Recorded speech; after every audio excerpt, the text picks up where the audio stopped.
ถ่ายคลิปให้น้องมาลูกน้องไปหยังเพื่อนถ่ายคลิปให้น้องแล้วน้องไปหยังอายเป็นมือกองให้น้องอายว่า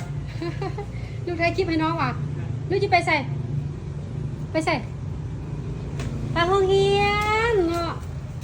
ไปใจเหียนเด้อแม่นได้ไหมเขาบอกไปปะ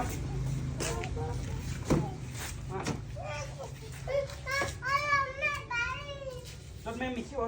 เขาแค่เขาเอาอยากบอกไปมั้งก็ไปเดี๋ยวเขาเอามาเขาแบบไปเช็คกันด้วยโอเค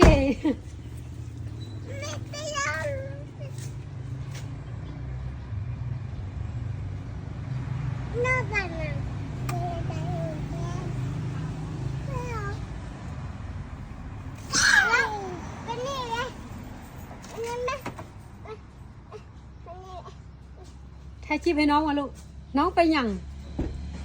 เพื่อนถ่ายคลิปให้น้องแล้วน้องไปหยังบายบายเด้อลูกเด้อมื้อแรกแม่ไปทับเราเด้อบายบาย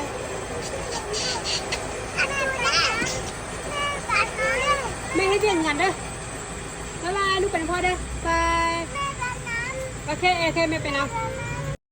ถ้าท่านใดอยากได้แกนแนวพันธุ์มากอ่อนที่มีรสชาติแซ่บมันเหนียวปลูกง่ายดูแลง่ายแล้วก็เป็นไวเนาะ2 เดือนปลายเป็นแล้วก็บ่จำเป็นที่ต้องเฮ็ดครั้งเลยเนาะสามารถปลูกกินในครัวเรือนหรือว่าปลูกขายเป็นสินค้าได้เนาะถ้าว่าสนใจทักเพจได้เลยหรือว่าติดต่อมาที่เบอร์ทางเพจเฮาเนาะ